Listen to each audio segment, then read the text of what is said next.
কাছে ক্ষমা প্রার্থী, কারণ আজকে যারা সাধারণ মানুষ আজকে এই সমস্যার মধ্যে পড়ছেন তাদের কোনো দোষ নেই।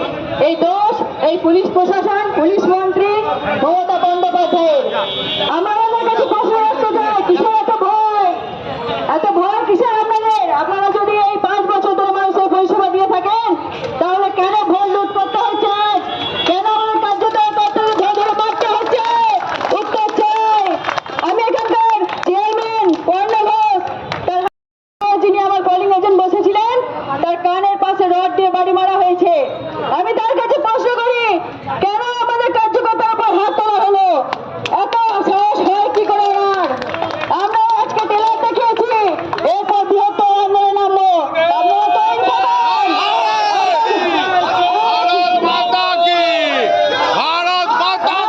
চিত্র আপনারা দেখতে পাবেন না, 24 অন্য টেলার হবে।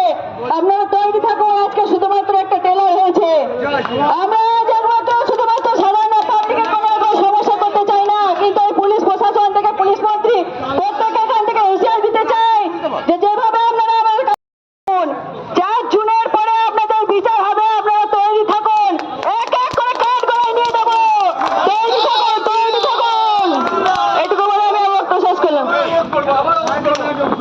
জেলা যুব মোর্চার সভাপতি সম্মানীয় সব্যজিৎ রায় মহাশয় তার বক্তব্য রাখবেন। 2 নম্বর ওয়ার্ডের যে প্রতিনিধি ছিল